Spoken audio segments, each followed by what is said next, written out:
पाकिस्तान के top doctors के साथ अपॉइंटमेंट बुक करें, वो भी पेशेंट फीडबैक देखते हुए। आज ही ओला डॉक ऐप डाउनलोड करें। ओला डॉक, डॉक्टर का अपॉइंटमेंट आसानी से। अस्सलाम वालेकुम, मेरा नाम डॉक्टर उस्मान आरिफ है। मैंने अपना BDS 2012 में फातिमा मेमोरियल हॉस्पिटल से किया। इसके बाद मैंने पोस्ट ग्रेजुएट सर्टिफिकेशंस की हैं एस्थेटिक डेंटिस्ट्री में, एडवांस जनरल डेंटिस्ट्री में और एंडोडोंटिक्स में। मेरा field of interest root canal treatments हैं, जिसमें हम किसी भी दांत में जब कैविटी या डिके बहुत डीप हो जाता है, आपको दांत में पेन या सेंसिटिविटी होती है, दांत के नीचे इन्फेक्शन या कोई एक्सेस हो जाता है, तो हम उसको रूट कैनाल से ट्रीट कर देते हैं। ठीक है, इसको सिंपल लैंग्वेज में दांत को डेड करना बोलते हैं। इसके अलावा मैं एस्थेटिक डेंटिस्ट्री के केसेस करता हूँ, जिसमें हम स्माइल मेकओवर्स करते हैं, जिसमें आपके दांतों का शेड या शेप चेंज करने के लिए, उनको अलाइन करने के लिए हम वेनियर्स या क्राउन्स कर सकते हैं।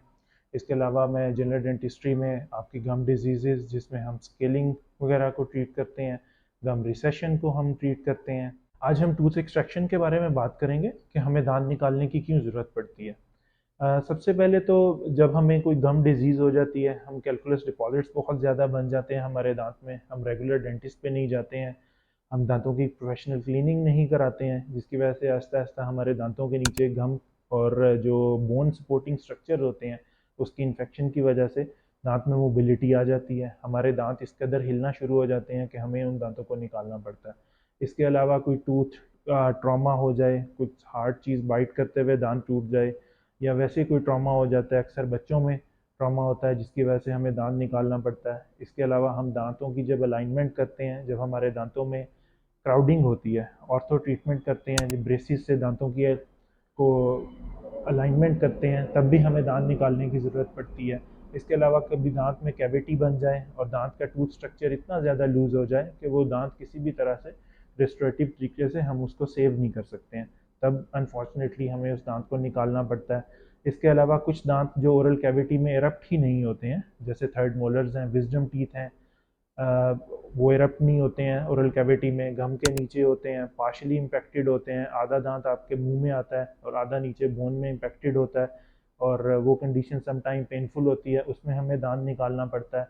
या कभी एक एक्स्ट्रा टूथ निकल आता है हमारे दांतों में, उसको सुपरन्यूमररी टूथ कहते हैं, उसकी एक्सट्रैक्शन की ज़रूरत पड़ती है। अब हम बात करेंगे दांत निकलवाने के बाद, एक्सट्रैक्शन के बाद कुछ एहतियाती तदाबीर जिन पे पेशेंट्स को बहुत ज़रूरी होता है उनका अमल करना।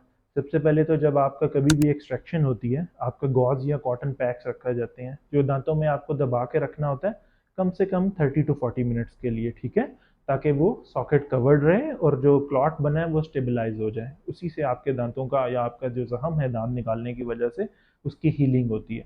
आपको उस गॉज पैक को 30 to 40 मिनट्स के लिए दबा के रखना होता है, और कोशिश करें कि इसके दरमियान में आप उसको उसकी जगह से, दांतों के दरमियान जो सॉकेट को कवर किया हुआ है उससे अपनी जगह से हिल नहीं सके वो, ठीक है। इसके बाद आपको 30 to 40 मिनट्स के बाद उसको निकाल के फेंक देना है, और अगर उसके बाद आपको लगे कि उस सॉकेट में से फ्रेश ब्लड आ रहा है तो आपको फिर से एक गॉज पीस को लेना है, अच्छी तरह से उसको रोल करके और सॉकेट को कवर कर लेना है, दांतों के दरमियान में चबा लेना है, ठीक है। कुछ ज़रूरी चीज़ें हैं इसके बाद, जब आप ये गॉज पैक निकाल देंगे उसके बाद आपको बार बार स्पिट नहीं करना है। कोशिश करें कि आप पानी से बहुत ज़्यादा ज़ोर से रिंस नहीं करें, स्ट्रॉ बिल्कुल यूज़ नहीं करेंगे, गरम और मिर्चों वाली चीज़ें अवॉइड करें 1-2 दिन के लिए। इसके अलावा अगर आप बार बार स्पिट करते हैं तो ब्लीडिंग, आपकी जो पोस्ट ऑफ ब्लीडिंग होती है दांत निकालने के बाद सॉकेट से ब्लड जो निकलता है वो रुकता नहीं है, ठीक है। दांत निकालने के बाद एक ज़रूरी चीज़ कि आपको एटलीस्ट 24 घंटों के लिए सॉफ्ट डाइट पे रहना है, कुछ ज़्यादा सख्त चीज़ नहीं चबाएंगे। और अगर इसके बाद भी आपको लगे कि वो गॉज पैक हटाने के बाद आपके दांतों में से ब्लीड हो रहा है, तो आप टी बैग को वेट करके दोनों दांतों के दरमियान चबा सकते हैं। अगर उसके बाद भी आपकी ब्लीडिंग नहीं रुक रही है तो आपको फ़ौरन से अपने डेंटिस्ट से वापस से रब्ता करना है, रुजू करना है। आपका डेंटिस्ट आपको इस पे गाइड करेगा, इंस्ट्रक्शंस देगा कि आपको फर्दर उसको किस तरह लेके चलना है। पाकिस्तान के टॉप डॉक्टर्स के साथ अपॉइंटमेंट बुक करें, वो भी पेशेंट फीडबैक देखते हुए। लाखों लोगों की तरह पाकिस्तान के सबसे बड़े डॉक्टर नेटवर्क का फायदा उठाएं और आज ही ओला डॉक ऐप डाउनलोड करें। ओला डॉक, डॉक्टर का अपॉइंटमेंट आसानी से।